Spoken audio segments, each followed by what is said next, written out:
And good evening, everybody. Welcome to Going nuCLEar, full-blown coverage of the land. We are a part of the Fanatical Elves Network, a subsidiary of the Fans First Sports Network. I am Ethan Greenberg, and alongside of me is my co-host, Mike Rasinski. Mike, hello. How are you doing this evening, sir? Doing well. Can't complain. This is like a week of Cleveland sports drought. It is every year. Every All-Star break, it seems to be like that. But I don't know. This one always seems to be the worst to me.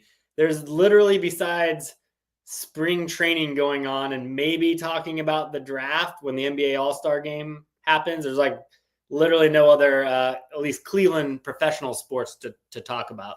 Yeah, nothing that we would normally talk about. Of course, I mean, if you're into it, and there is a lot of it, the Cleveland Crunch, have been playing, and they're playing really well. They had an exciting game on Saturday. I'm not sure of how the schedule works, but they played like a series of sorts against the team from, I guess, Toronto, and they were all exciting matchups, and they are playing very well. So, and they're, I'm friends with the person who does the play-by-play, Kevin Arnold. He's been on the ongoing nuCLEar before. He does a fantastic job over there.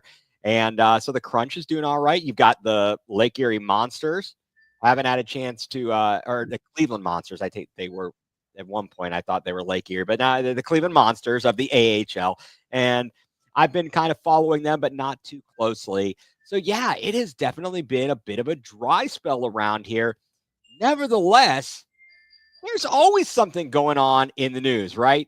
Absolutely. And, well, you got Kent State as well. In reference to your shirt there, that is an excellent shirt, and they're winning, beating Bowling Green right now, it looks like. So yeah, they are. They were up at the half, and they need to keep on winning because they've got to, I think, certainly if they can secure that top four for the MAC tournament, that's going to be key. Really, I don't know that they can make it to 3 in the MAC because it's almost a certainty that the Zips are going to be the number 1 seed in the MAC. They are rolling right now, and they are going to be a very difficult bunch to beat. And actually, I'm looking at it right now, and going into tonight's action, I don't know who has the tiebreaker, but Kent State and Ohio U are both 7-5 in conference play. And Toledo is just 8-4 in conference play. So Kent State, in theory, they've got an opportunity to potentially climb up in the standings as the games are only a few left here. And Miami's got 10 conference wins. Akron, I believe I just looked and had 12. But the rest of the way, they do actually, you know what? I was wrong. I didn't realize they've got 5 conference games left after tonight. Miami at home or on the road, which is going to be on CBS Sports Network. That'll be next one on Friday night. That's going to be very difficult. As we know, going on to what is the Malay Hall? It wasn't Millette. It was Malay Hall. That crazy, just crazy down there. And that's just a tough place to play. Yeah, I remember watching Wally World play down there in our time when I was covering the team. That was fantastic. The best part was getting to watch them defeat Wally World in Toledo at the convention center. Why did they play at the convention center? The best thing they ever did was move that to Cleveland and have a real pro atmosphere for the MAC tournament. Exactly. And kind of funny that we talk now about moving to Cleveland and the arena, because did you see the news today? I did see that. We are no longer going to be playing at the Romo Fijo, the Rocket Mortgage Fieldhouse. Now it's Rocket Arena.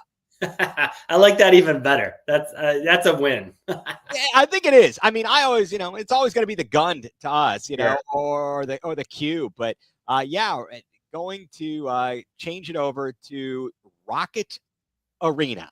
Okay, but yeah, so Kent State's got Miami, then they're home to Toledo, at Akron on the 28th. That's going to be troublesome. That's on ESPN2, and I'm a little concerned about that. At Western Michigan, and then close it out with a home game against Eastern Michigan. Never easy to go up to Kalamazoo. Here's what I like about this setup we have right now. So obviously Akron broke our hearts last year in the final. You know what? Akron's rolling. Like you said, they're 12-0 in the conference right now. I would love nothing more than for us to break Akron's heart in the tournament at some point, because it could happen. We've seen strangers. We've seen the underdogs in the MAC tournament, Well, right. I mean, we've seen it happen. We saw it ourselves for our eyes. I mean, when Kent State beat Wally Zerbiak to win the MAC title, Kent State was the underdog. Yep. And so, yeah, anything can happen come conference tournament time. But for right now, they've got to handle business. It looks like they are, through one half, they are doing so at Bowling Green, and, one game at a time, one game at a time. So, yeah, the news there in Cleveland, actually, while the Cavs and the NBA's at the All-Star break, and we're going to get to that here in a moment, the news broke that apparently, and now I don't think anything official, but it looks like the WNBA is going to be returning to Cleveland, with Dan Gilbert being the owner. And that's great. That is really fantastic that Cleveland looks like it's going to have an opportunity to have another WNBA franchise. They were the Cleveland Rockers from 1997 through 2003. And their best record was in 2002, 22-10. And their best finish, from what I could tell, they lost in the conference finals in 2000. I'm excited about that. And it's really great the way the women's game is going.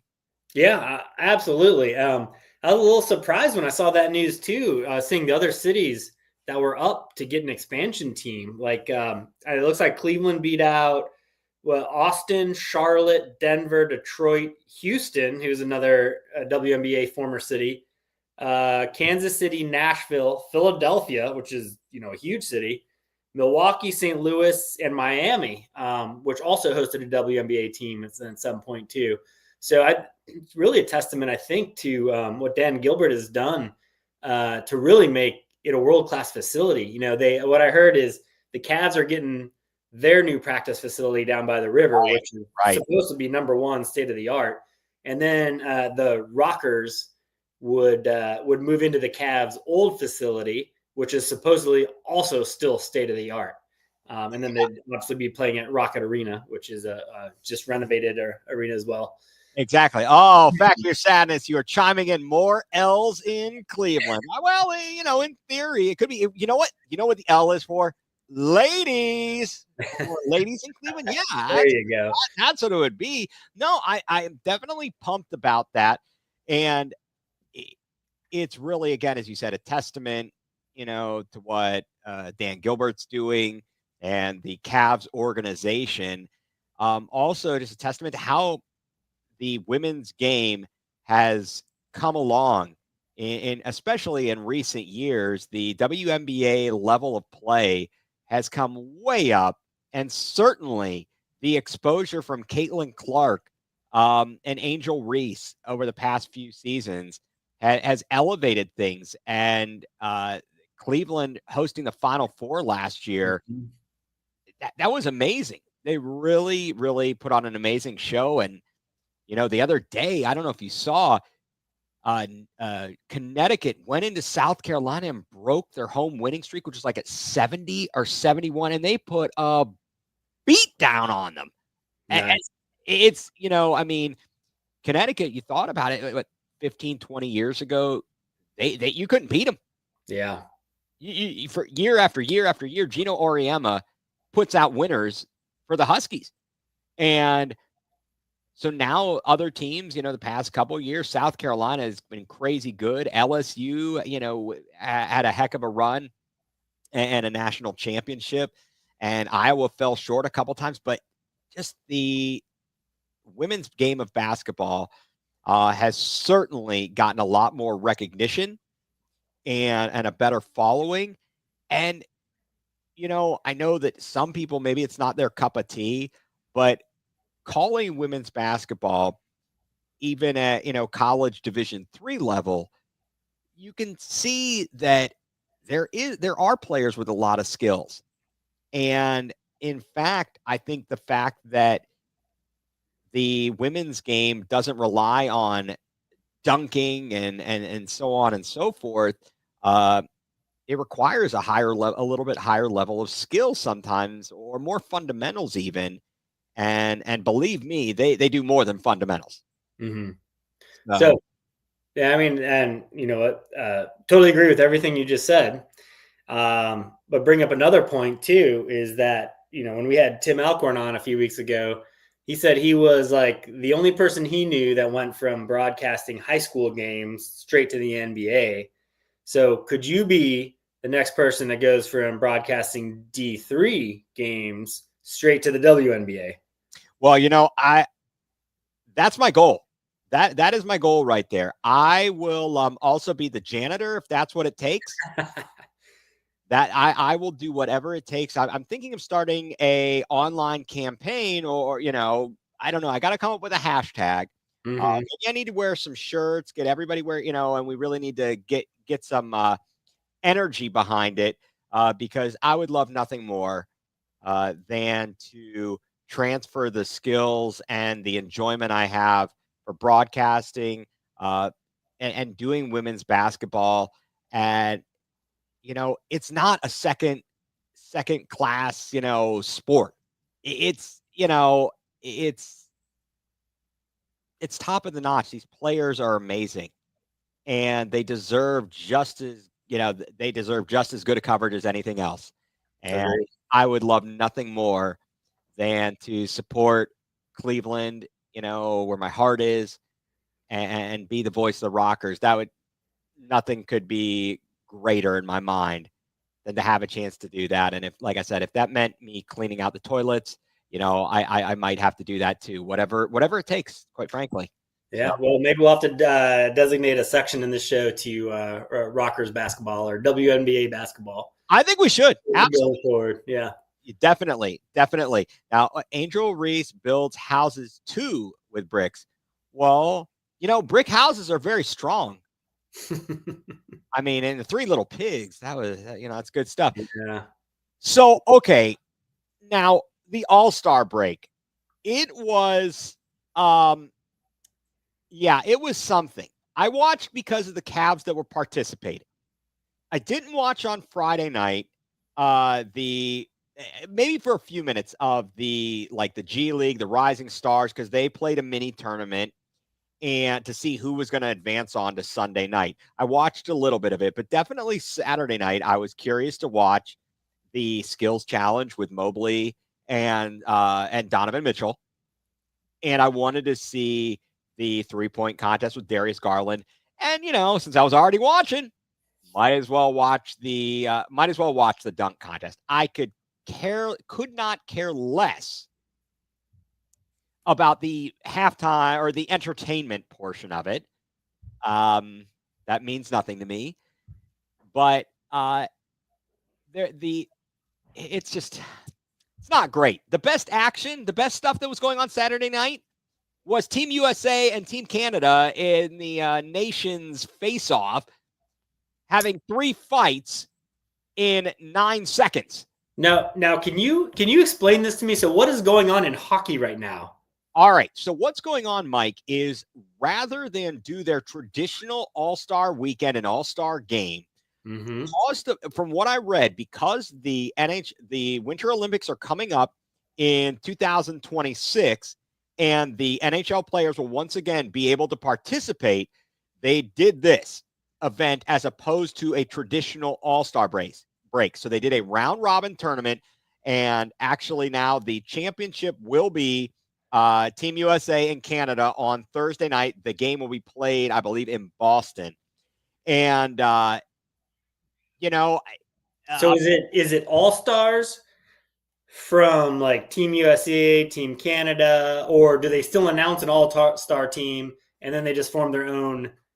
No, I think that I do not believe they necessarily named all-stars. So but I don't want to be misquoted on that because I hadn't paid close enough attention, sadly, or to be quite candid.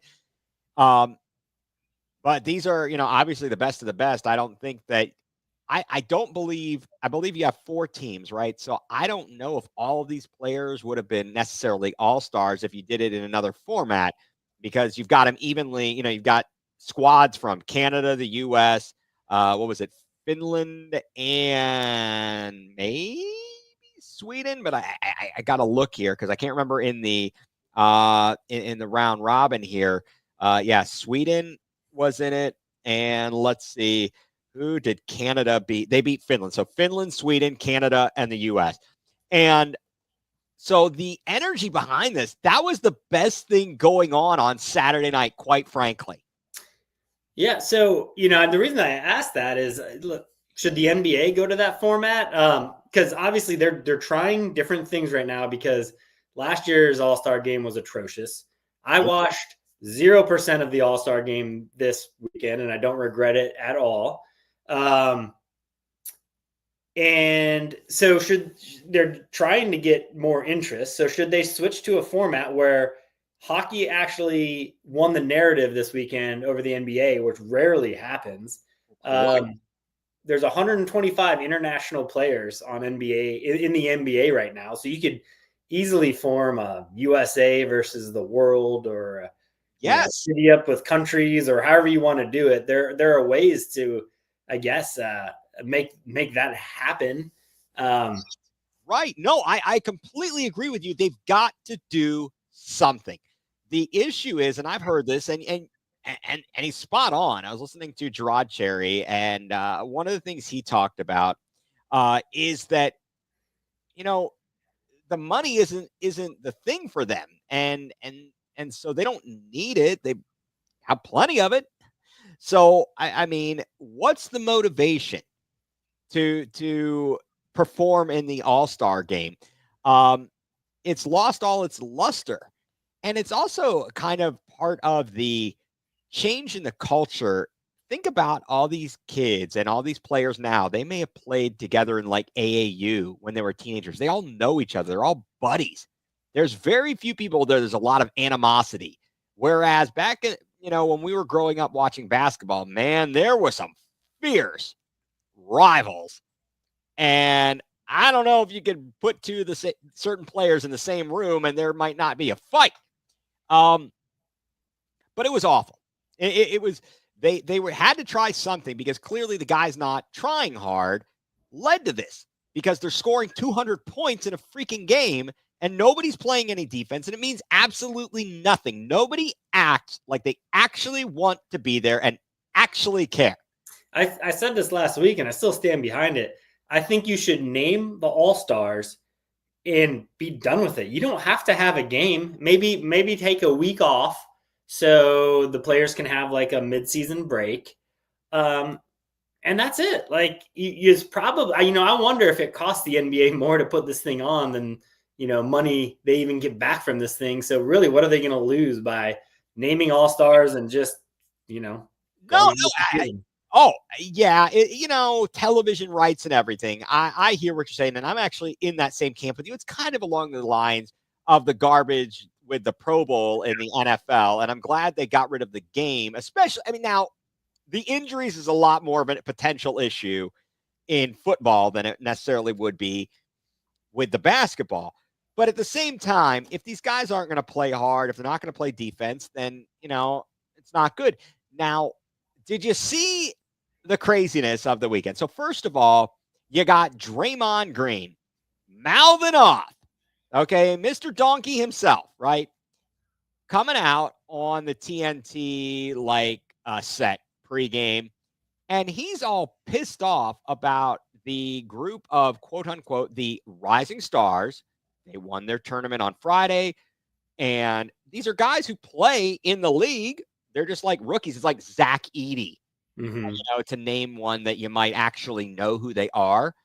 And they're playing in this 14 tournament. Well, they got their butts kicked. Great. Okay, as they should. What was his quotes? I had to work so hard.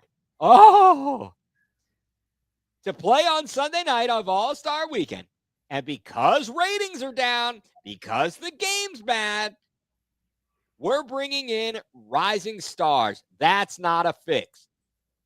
You work all year to be an all-star, and you get to play up to 40, and then you're done?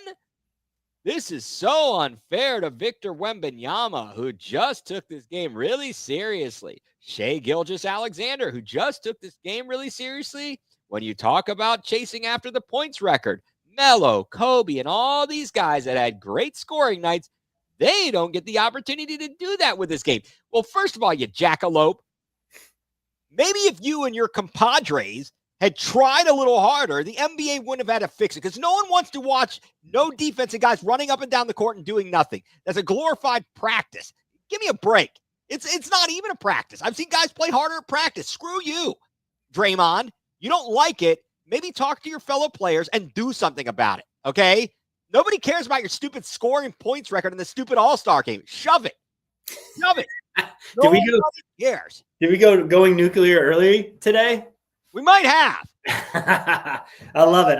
Draymond's just trying to stay relevant. Nobody cares about him. He's trying to mouth off and get media attention because he's a B player now. B minus player. And speaking of a B minus player, Draymond is a moron. Well, first of all, Heather, thank you for tuning in. Everybody, thank you for tuning in. The score, they had to stop the scoring me 277 to 259. Exactly. No, you're point on. Your point on, Heather. Exactly. So Draymond, though, did give us the highlight of the weekend. He gave us the highlight of the weekend. Oh, fact, they're all B players. Yeah, pretty much. Yeah. Kind of, sort of now. I don't know about that. So did you catch the highlights? No, I read about it, but that's it. I didn't. Okay. I was disinterested. I didn't even watch the highlights. Wow, that's not even of the skills challenge or the dunks. No. Nope. All right. So first of all, this was what was going crazy on on Saturday. First, you have the skills challenge, and so it's Team Spurs, the Cavs, like the rookies, which was the two Frenchies. It was Risache and Sar from the Wizards, and then the Cavs, right? Well, the Spurs go first. Oh, wily veteran Chris Paul and Wembanyama go out there. So you have to do the thing with the bounce pass. You got to hit 3 bounce passes. Then you run up, and then you got to do a chest pass. And then you got to run up, and you have to shoot 3. You have 3 shots at the basket from a 3-pointer. If you make it, you move on, or when you make it. But if nothing else, you shoot all 3 shots. So these clowns come up with a strategy and a loophole. They just literally start picking up the balls and chucking them aside, and then they go to the free throw line and do the same. And then there's a shot from the corner, and they do the same. And then they run back to the pass, whatever. Then they come down, and I think they did shoot the layup. I don't know, whatever they did. Well, they thought there was some kind of a loophole that they could use to actually not try and shoot the ball, but literally just to chuck the ball. They got disqualified. I love it. Yes, I do too. I do too. And then, the Cavs, they didn't have a great first round. It was a little bit off. Mobley was a little bit shaky, but they got in there. They get to the finals against the Warriors, and they had a much better second round, set the pace, and then the Warriors come out. It's Draymond and Moody. Okay. And Moody does pretty well. Draymond goes out there, and he gets to the bounce passes. He gets to the chest pass, and he starts bricking the chest pass. He could not get it through. And he choked. It was beautiful. It was glorious. No wonder he was so pissed then. He embarrassed himself in front of his home fans. Exactly. He's a big donkey. He really is. So I was not too upset that Draymond pooped the bed and then So you're telling me the Cavs went into San Francisco and beat the Warriors yet again to win a trophy? Yes, they did. Yes, they did. Awesome. I'm going to have to go watch these highlights now. Yeah. Now I want to watch them. Yeah, exactly. No, it was beautiful. It was beautiful. So you get a winner there between Mobley and Donovan Mitchell. Then in the 3-point contest, Garland looked good in the first round. So there's 8 shooters. Garland goes for 24 in the first round, and he looked good. He really did. And he qualifies. The top 3 qualify. So he makes it through to the finals between the 3 players. Hero, Buddy Hield, and he's the hometown favorite there. And then Garland in that second, in the finals, Garland just didn't have as good a round, only scored 19, and Hero, he was nailing them. He hit his shots and he won it, beat Buddy Hield. So I'm kind of glad that Tyler Hero won, even though I don't like him, but rather than Buddy Hield, because it would have been a hometown win. And so I'm just spiteful. There's nothing wrong with it. I mean, that's part of being a Cleveland fan is being spiteful. So yes, nothing wrong with that. Exactly. And the dunk contest now. So they only had 4 participants. Okay. Mac McClung, who's not even on an NBA roster. He's in the G League, going for a three-peat. Okay. You got Castle, Stefan Castle from San Antonio, a dude from Milwaukee who I've never heard of, and a dude from the Bulls who I've never heard of. In fact, I've barely heard of the guy from San Antonio. Really, the best person I know, or the only person I really knew, was Mac McClung. And, Mac McClung, he tries. That's the key. He tries. I think what they do is, some of these guys do is rather impressive. It's not easy by any means, but that guy, I think I saw a post that said he's made more in earnings from the dunk contest than he has in his actual basketball career. So that's a guy where this money actually means something, as opposed to whoever wins the tournament. Exactly. So this guy busts his butt. But what's crazy is this. Can you believe that they have dunking coaches? So Max McClung has a dunk coach? Mac McClung has a dunk coach. 3 of them, at least, they all do, I think, that help them figure out and choreograph these things. How do you become a dunk coach? I have no idea. Dunk coach, was it like who is qualified to be his dunk coach? Is that what's kind of funny? He's some middle-aged white guy. Okay. Can we figure out how to have him on the show? I have so many questions that I want to ask him. I'm going to look it up. I think this is something I want to look at. Was LeBron in the dunk? No, he never got in the dunk contest. And Factory Sadness, if you listen to my other podcast, the best doggone podcast in the land, we talked about, Heather and I talked about the fact that LeBron had said at some point he did not want to participate because he does more in-game dunking and it's more spur of the moment as opposed to planned out. I think that's a bit of a cop-out, but it is what it is. Certainly, there were a ton of nobody else is in this dunk contest who's even in their prime.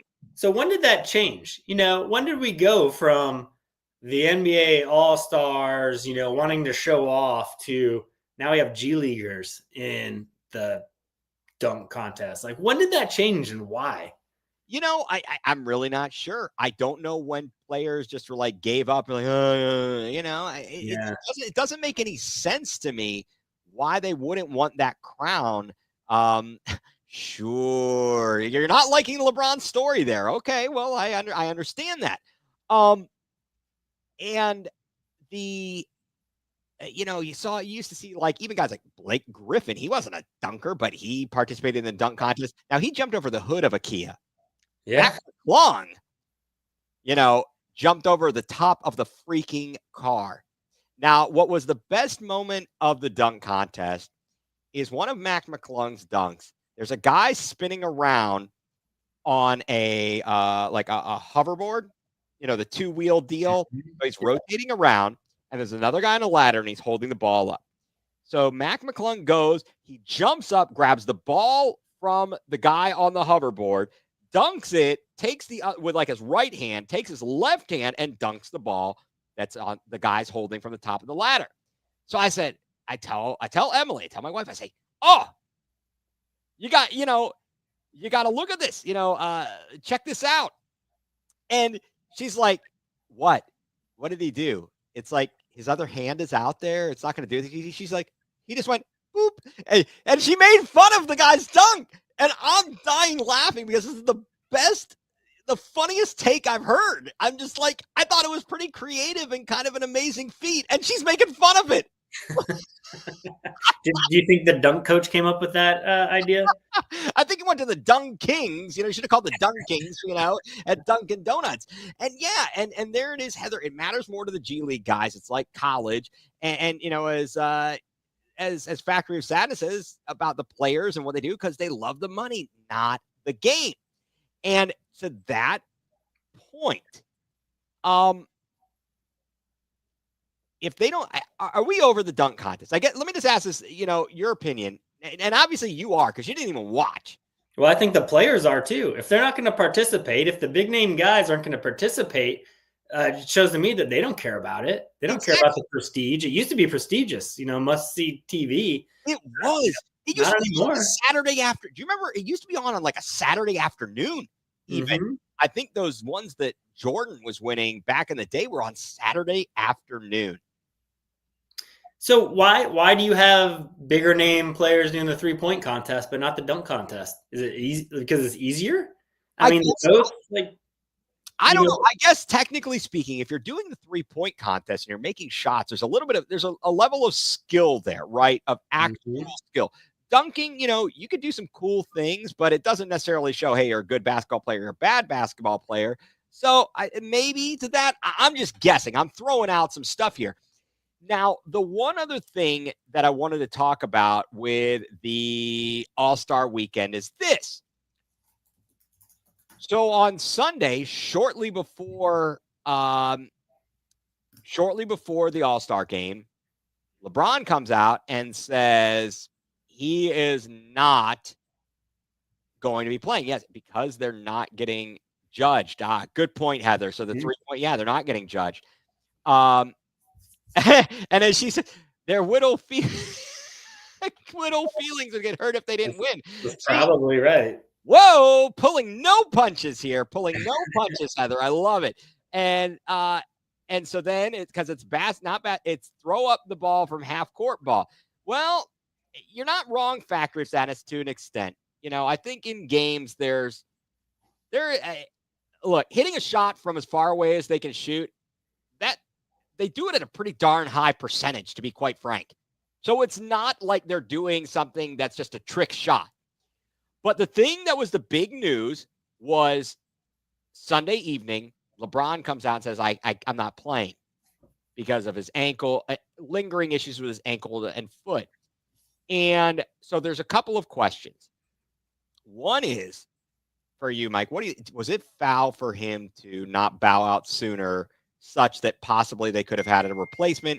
And keeping in mind that I do know that possibly due to maybe an illness, Anthony Edwards at the last minute did not participate either. So was it maybe more for LeBron than Anthony Edwards? But how much of a foul is it that he didn't participate? Yeah, I guess it all depends on when he knew he wasn't going to. So if he had the opportunity to give somebody else a chance to play in the game and be recognized as an all-star, as a 20-plus year vet, I think he would realize and recognize the prestige that comes with that. So I hope that it just, it happened last minute, or he thought it was going to be better and it wasn't until the last minute that he realized he couldn't play, wasn't going to risk injury. And, those were just the circumstances. However, you hope that. Yeah. You hope that. I think it is a foul, though, if he knew days before that he wasn't going to play because somebody else could have gotten an all-star nod, even though, I mean, the whole idea, the whole thing of like basically you're an alternate to the alternate to the alternate to the alternate. I don't know how much it really means, although I don't know if there are contract incentives to being named as an all-star. Yeah.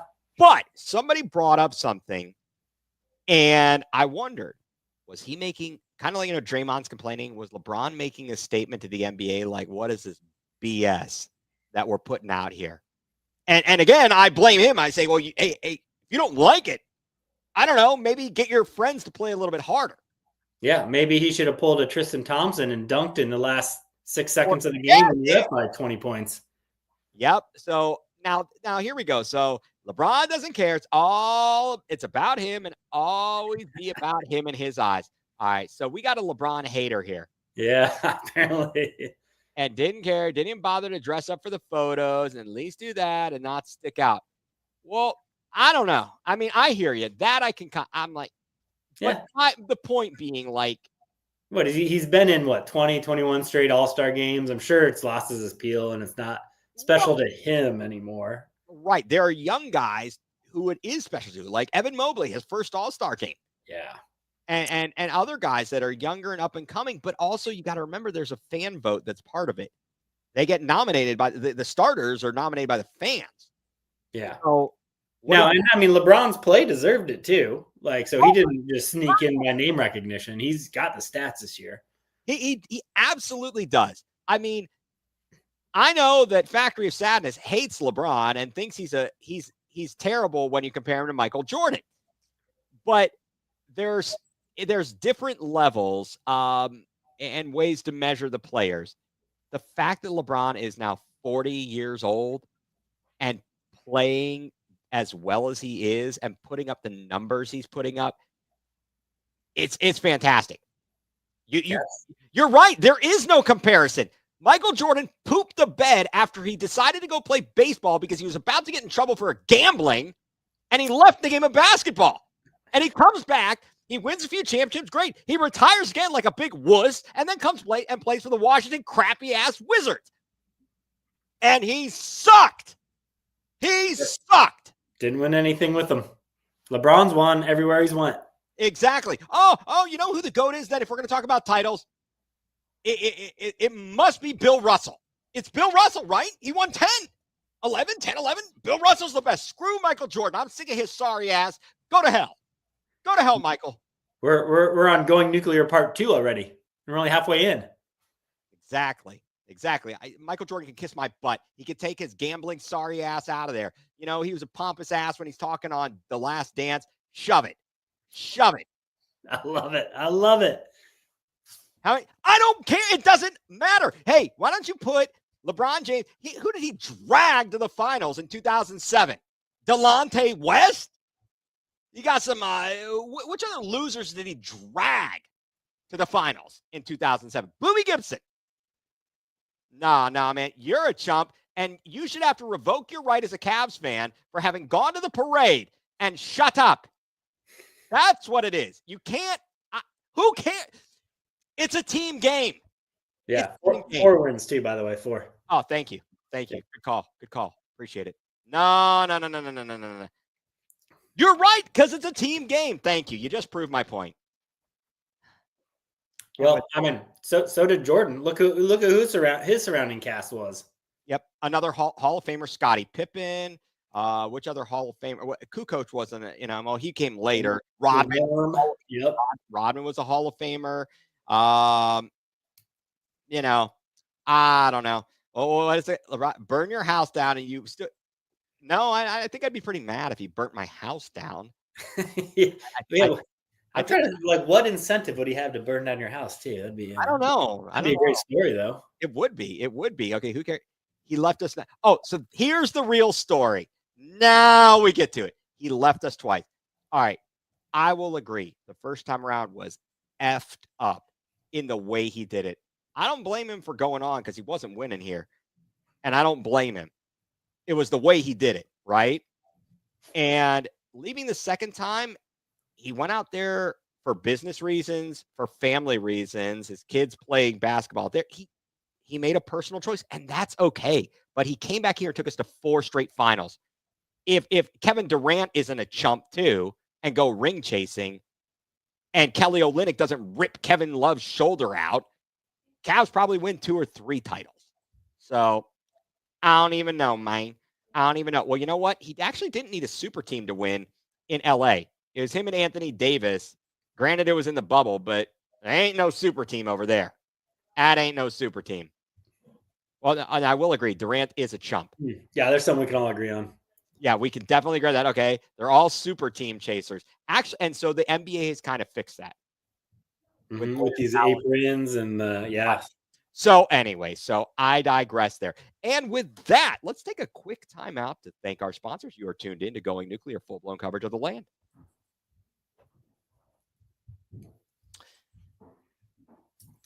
And welcome back, everybody. Going nuCLEar, full-blown coverage of the land. Ethan Greenberg here. Alongside of me is Mike Rasinski. We are resuming. I have just had a meltdown over LeBron James and Michael Jordan. Your second meltdown of the day. Now, oh, wait a second. Here we go. Here it is. It's all rigged. Sports are rigged.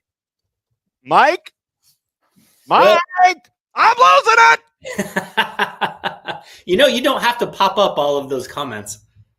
Well, it's good for commentary. Yeah.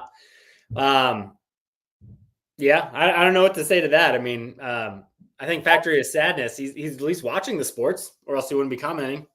I think you're right there. I think yeah. Now I'm gonna have to disagree. I know that some people like to cry and say things are rigged and there's money. Prove it. Actually give me a document that shows the connection where someone said, I am going to cheat. Chicago Black Sox. Show me something other than your allegations and hypotheses. So until you actually show me the documents, don't lie and say, follow the money. No, it's not follow the money. Actually show me where someone made an agreement. I am going to shave points. I am going to miss this shot.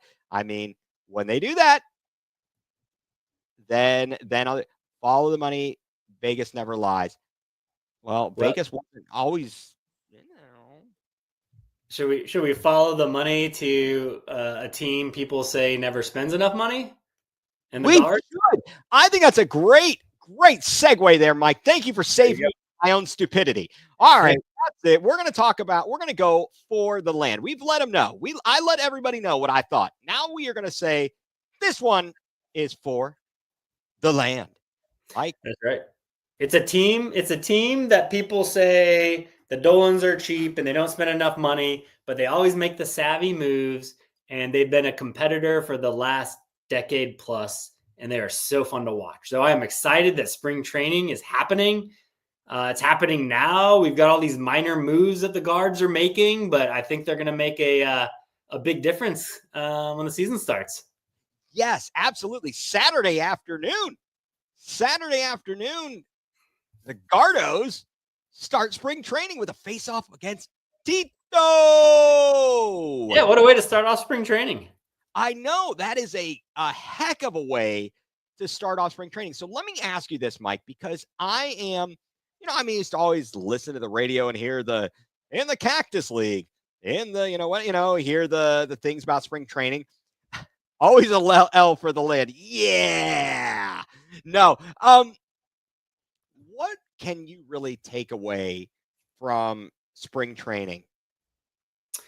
I don't think you can take away much at all, to tell you the truth, about how you think the season's going to go.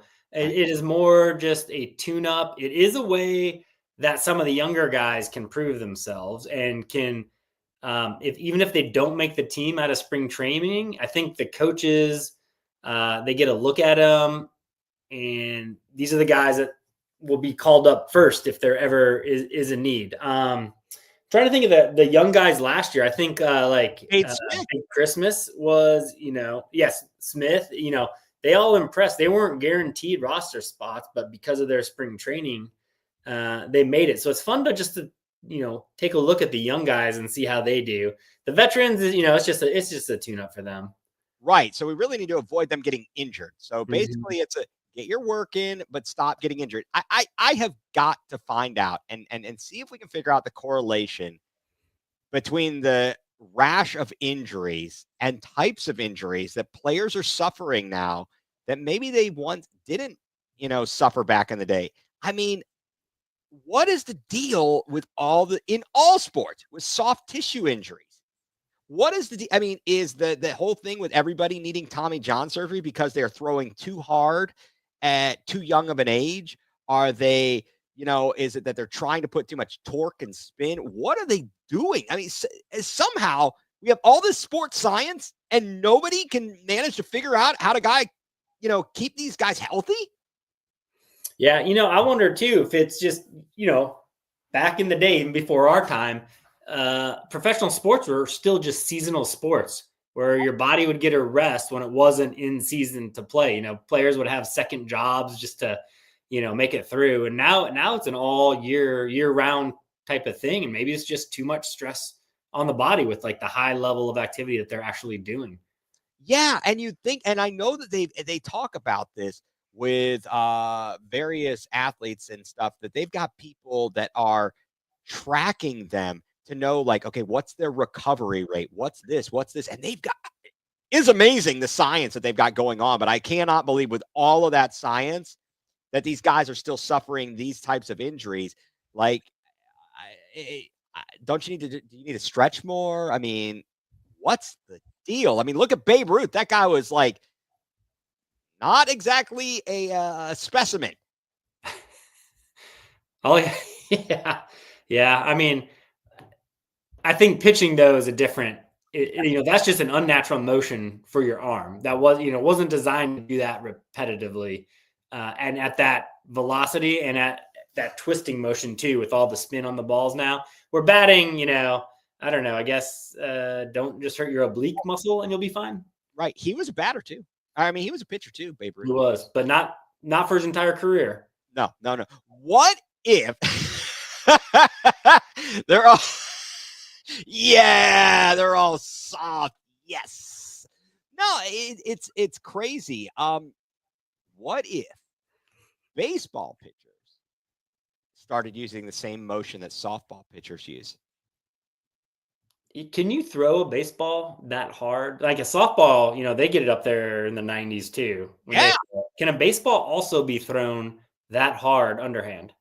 I don't know. I don't know. That's a good question. I'm real curious. So if we know any softball experts out there or baseball experts that could, speak on this, I would love to know, is that something that's even possible? Are there any rules against it? It's like the ephus pitch, but backwards, I guess. Yes. I love the ephus. The ephus. Maybe get a Texas League single, a little. Yeah. It'd be like shooting free throws underhand, because statistically that is the most accurate way to shoot a free throw, but nobody will do it because you look dumb. And I think people would think they look dumb throwing a baseball underhand. Hey man, if it kept your career going, I'd do it. Yeah. I mean, shoot. I mean, those girls and the softball. I mean, I'm watching college softball, the way they can pitch and pitch and pitch and pitch. It's a lot. It's impressive. My other question, I don't know this, is the mound for softball the same distance as for baseball? I think it's closer. I think it's a smaller diamond. I do believe it is. It's closer to smaller diamond. So I understand. So there's, in theory, though, I'd be curious. Mm-hmm. I really would. It's kind of like in golf. Can you Happy Gilmore it? Yeah. Can you Happy Gilmore it? Speaking of Happy Gilmore, as you were not watching the All-Star game this weekend on Sunday night, it was a second-class citizen for me. I had it on my iPhone on my lap, because I was watching the Saturday Night Live 50th anniversary. Did you catch any of that? No, I did not catch that either. Mike, what were you doing? Probably sleeping, to tell you the truth. Probably sleeping. Well, that might have been a good idea, but yeah, sleep. What's that? That's for people. Tomorrow eats problem. That's for people who are soft. There you go. No, but I wonder what the ratings are going to be for the All-Star game. It was just bad timing. It's a bad product, and then you put it up against an event like the Saturday Night Live 50th anniversary thing, which was actually pretty good. Stars. Maybe I'll watch those highlights before I watch the NBA All-Star highlights. I think you should. I did see a stat that said, now we're back on it, of the 2.5-hour broadcast, only 30 minutes of basketball was actually played. Oh, and that was another major problem. They kept having all these stupid commercials and I forget who was yelling about Kevin Hart. I think it was Emmett Golden on ESPN Cleveland was like, man, Kevin Hart, he was ripping him. He was like, he said like one funny line, and he was going off. It was great. I did read, didn't they have some tribute to like the TNT cast, Chuck and but they're not going anywhere. They're still broadcasting. So they're going to be like not on. I guess they're not going to be on TNT because, as you know, the rights got sold. It's a whole thing. Yeah, but they're still going to broadcast for like ESPN or whoever bought them, right? So who cares? Yeah, I look. It's a terrible product. It was a terrible product, and they should be ashamed. We are all dumber for having watched it. Well, at least I am. You aren't because you did not watch it, but I am dumber for having watched that. So what do you think about the free agent signings? You talked about the minor moves for the Guardians in recent weeks. What do you think about those moves, Oh, Jake? I love them. So, like, I think you wrote these down. Like, we have Jacob Junis, the pitcher, who actually has some great stats. You did the research on this, but last year, 4-0, 2.69 ERA. Can be a starter or a reliever. It looks like the Guards are going to use him in the relief role. We just signed lefty John Means from Baltimore, who's actually coming off a surgery, so we won't have him till the middle of the season. But what a low risk move that is. Exactly. If he can even come out and do anything, it's a middle of the season, middle toward the stretch run. If he can get back in and do something, that's great. And also think about the fact Shane Bieber is like late June, early July, potentially. How much of a boost that could be. And quite frankly, the Guardians are not getting much love. No, I've seen another, was the ESPN that predicted them to finish 4th in the AL Central, not just 3rd. Like, I can't believe it, to say the truth. I mean, these other teams didn't get this much better, and I don't think we got that much worse, even though, we lost the second baseman and first baseman. They have a plan. It's not like they just dumped them. There is a plan to replace them. Well, we really didn't lose much. The guys we lost in pitching came in at the end of the year. They weren't long-term solutions, right? Cobb, Boyd, whatever. No big deal. And they won before we had them too. Right, exactly. And Naylor, okay, I'm not so concerned about that. I think with more at-bats between Santana and Manzardo, we'll be all right there. Yeah, we lose a little bit defensively at second base, but I think it's really going to be okay. Because he wasn't doing much offensively anyways last year. No, he had dropped off a cliff. So he could potentially, we could actually have a better offensive season from second base this year. Yeah, definitely. And if we can get any, like we talked about last week, any kind of consistency out of right field. Yeah. And then what I like too is all the rookies that got experience last year too. That can only help them this year. I know there's a lot of talk about the sophomore slump, but in baseball, that's less of a factor than you see it in other sports too. So I love that all the experience our guys got last year. Yeah, I think it's going to be great. Again, we talked about this. It's going to be about keeping the arms fresh and not having that burnout like we did. Because, look, I don't know that Minnesota got better. I know Kansas City was very strong. They were also in the playoffs. The Tigers, they may have made a couple of nice moves, but, and they're going to be good. So we know the White Sox are going to stink. Yeah. So then we're saying, okay, so you've got Cleveland, Detroit, Kansas City, Cleveland, Detroit, Kansas City, Minnesota. Minnesota flamed out last year, and I don't think they've done squat.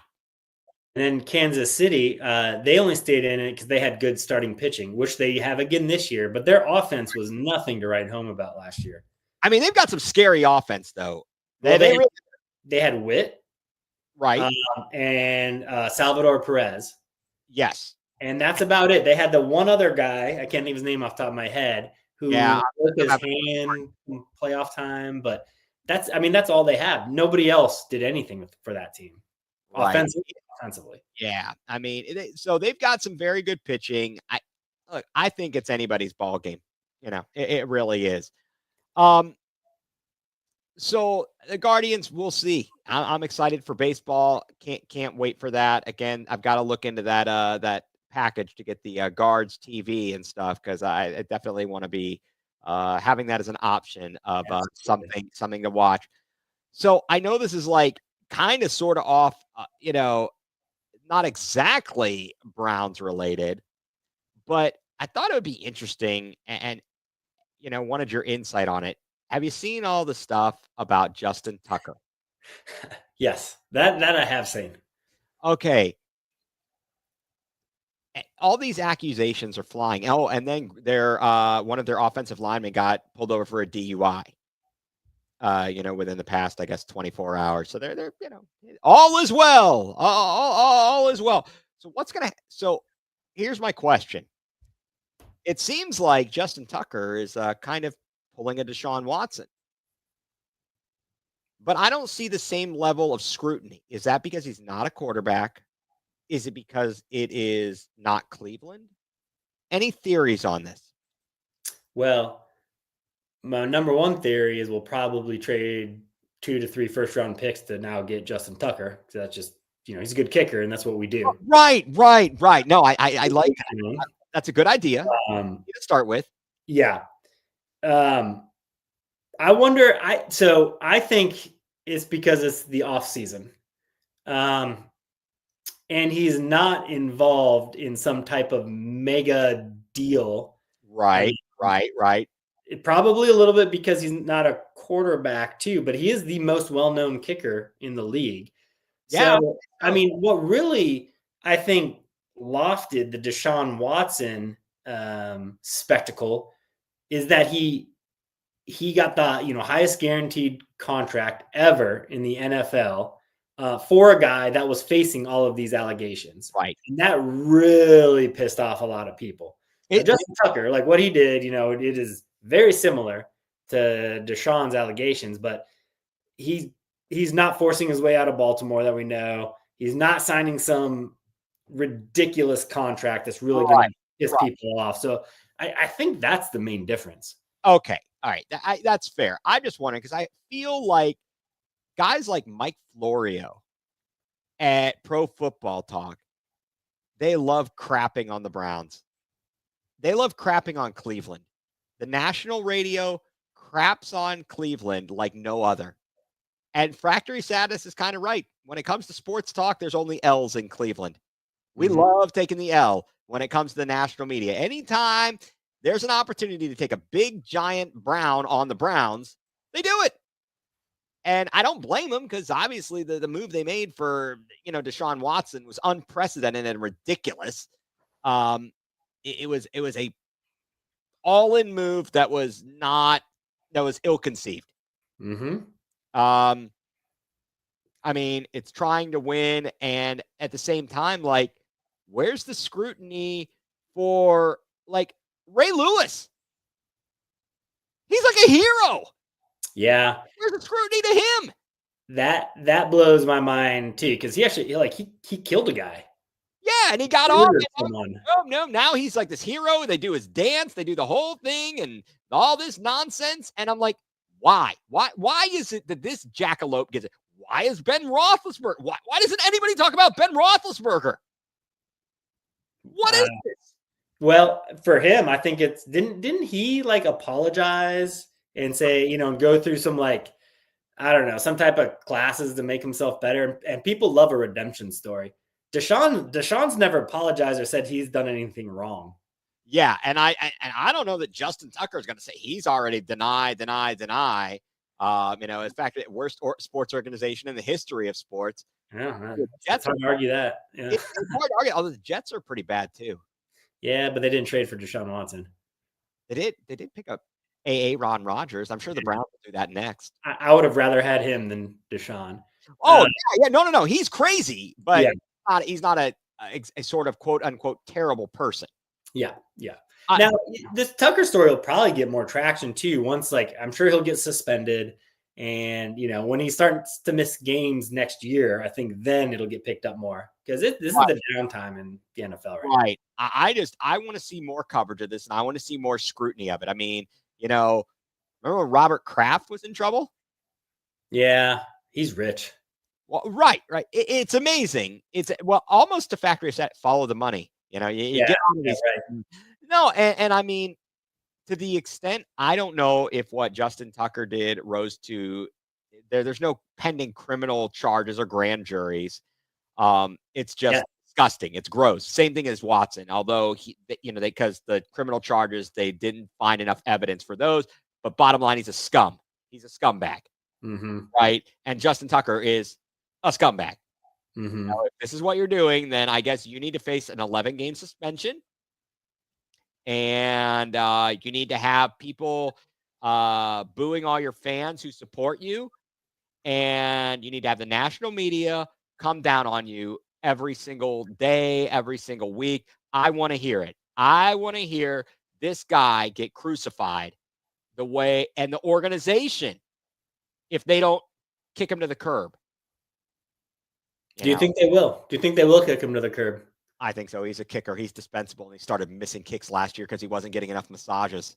Yeah, it's more justifiable now what we saw him do last year. It is, because he wasn't getting the massages. His groin was no good. Well, you never know. Any one of us normal people would be in jail and lose our jobs immediately. And factor status, you are bingo. You are 100% correct. And I would love nothing more than to see the downfall of the Baltimore Ratbirds. And you know who's sad? Hey, you know what's funny? Factory of Sadness talks about LeBron and how he can't win and he sucks and he's not the greatest. You know who also sucks and can't win in the clutch? Lamar Jackson. He's too busy pooping at the stadium in halftime, missing games. I'm okay with that one. I am too. I definitely am. And Art Modell can keep his ass out of Canton. That's right. He can keep his ass out of Canton. And with that, Mike, why don't you tell everybody what has you going nuclear, since I haven't gone nuclear enough. And then we go for round 3 for you. Oh, yes, I've got more. Okay. All right. So my nuclear will probably be less nuclear than any of your 3 today. But so I was at like my kids' flag football game on Saturday, and I get there early. I set up right in like the 50-yard line, put my seat down. I'm just sitting, and there's another group of dads over here to my right, and they're just chatting, drinking coffee. I'm like, yeah, whatever, no problem. All of a sudden, they see another dad coming from my left, and they converge right in front of me, literally right in front of my seat. I'm like, okay, they're just going to say hi, and then they'll move over. No big deal. Nope, they proceed to stand in that spot for the remainder of the game, from when the game started until the game ended. Now, I obviously did not stay in that spot. I got up and moved around and stuff, and I was just observing to see if they were ever going to look around to see that they had just stood in front of somebody. Like literally the whole sidelines were free and empty. And they stood in front of me. If I would have stayed in that seat for the entire game, I'm like, where is your just sense of self? Come on, that's just rude. No, it's crazy. No, just like common sense, guys. Come on. Well, no self-awareness. You don't care about anybody else but yourself. They're so stupidly caught up in it. Yep. And what? He needs to have Taco Bell before the game. Who? I think Lamar. Back to the Lamar comment. But no, self-awareness. Like nobody cares, and they don't think, and they don't pay attention, and they're just unaware of things, and it's so rude. Mike, you should have you should have had Taco Bell before the game, and you should have had very violent gas and flatulence. Yep. Next time I'm just going to one-up them. I can take my chair and I'll just go in front of them. Yeah. Stand right there. So exactly. No, I'm all there. Now, how did the game go? It was a playoff. So both boys had playoff games. Both of them lost. Carter, our 12-year-old, lost on like the last play of the game. Oh. They get one more game. They get consolation games next week. We're excited to watch that, but not a good flag football weekend for the Rasinski household. But they had fun. Well, how did Carter? How did he take it? He was heartbroken. Yeah. So that was tough, but it's character building. It is, and I think as sports fans, we've had a lot of character building, and that's the beauty of it, and that's why when our teams actually win, we can do it in class. Yep. We can be classy about these things. So it's good for him. He'll get over it. It'll be solid. He'll get the switch, it'll be tight. That's right. It'll be excellent. Hey, come Father's Day, when we're watching the Cavs win another title, won't remember that flag football game. I'll tell you what. That's right. I'll tell you what. All right. Well, my going nuclear is something that is work related and kind of technology related. All right. So everybody's got AI and voice to text. So how often is it that maybe you decide, oh, I'm driving, let me do a voice to text to send a message to somebody. I can't call, but I just want to say whatever. And maybe it doesn't get it right. Okay. So would you say that that's par for the course, but it's no big deal because it's not life or death, right? Sure. All right. How would you like it if you called your doctor's office and you wanted to get medical records and come to find out that these buttheads are using like a transcription program to do your reports? And what is in there is nothing that actually is what the doctor said. Like basically, it'll take words that are medical terms and it'll be like other regular words. It's complete nonsense. I'm like, are you kidding me? No. So now you have no actual written record of what your doctor's appointments were actually about.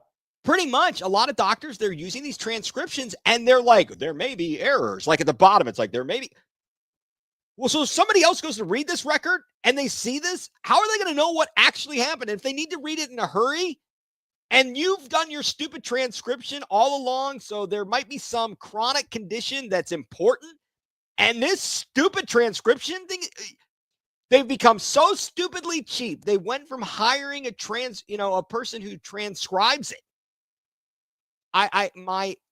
One of my uncles, he dated someone for a long time who did transcription of doctors, even doctors, who had bad, hard to understand accents, but they got it. The point was to get it right. The easy thing is you look at somebody just proofreads it. You look at it and go, that's not right. Let me just fix this one word that's wrong. So you can, you could still use that software, but just proofread it before you post it. Somebody needs to terrible. Oh, it's not even one word. It's terrible. It is awful. And it makes it so much harder for me when I'm trying to figure out what happened to a patient and in the course of my job where it becomes important. But I'd be even more upset if I were a patient. Oh, yeah. And knew that my medical records were this screwed up that the doctor giving some stupid transcription. I'm like, this is crazy. And here it is. It's all about corporate greed. It sure as hell is. It sure as hell is. It's probably like, well, the insurance won't pay me for my time, so I'm going to do this instead, and it's cheaper because I'm going to get back what's mine. I'm going to get all mines. So, yeah, technology being used and in certain situations, that has me going nuclear today. So I think I've gotten my blood pressure up, Mike, a little bit tonight. Hopefully you don't have to go see a doctor about it. Right. The note will be wrong. Yeah. It will be wrong. But yeah, of course, folks, want to thank the Fanatical Elves Network. And again, we are a subsidiary of Fans First Sports Network. Be sure to go check out our podcast. You can find it if you aren't watching this. If you want to go and listen to any of our prior podcasts or anybody else as part of the Fanatical Elves Network or Fans First Sports Network, you can go to their website. You can pull up the podcast. You can go to your favorite podcast platforms, if it be Apple, Spotify, etc., and like and subscribe. Go to our YouTube channel, please. Like, subscribe, follow us. There's a lot of great content. It's not just me yelling about things and Mike wondering, what have I gotten myself into? There is some actual throwing down some actual knowledge here. So yeah, I think that is going to do it for us tonight, but we will be back again. We'll be back next week. I'm sure there'll be some interesting stuff to talk about. The NFL Draft Combine is coming up. We'll have a little bit of spring training to get into. The Cavs will be back in action, and always something, Mike. So I hope you have a great rest of your week. You're not expecting the bad weather up there, are you? Nope, I think we'll be good. Hopefully, our first full week of school since Christmas break. Well, no, actually, it won't be because we had Monday off. Never mind. No, we are already closed down here tomorrow. Wow. And they've already sent the email out saying basically like if we have one more snow day Well, so tomorrow is the last one where they won't have to make up time. They get if they have one more, then there's 2 days that were half days that'll be turned into full days, and then if they get another one after that, which is likely, I can imagine them being out the rest of the week if we get the amount of snow they're saying, because it's going to be cold enough. It ain't mountain. So that has. What's that? Good luck to you. Well, thankfully the kids, they do their own thing. I feel like they're not here at all. Yes, we will be back next week with more full-blown coverage of L's for the land. Yes, thank you, Factory of Sadness. Thank you, everybody, for tuning in and commenting. Heather, Factory of Sadness, I love it. Mike, thank you as always. And that is going to do it here tonight. You've been watching Going nuCLEar, full-blown coverage of the land.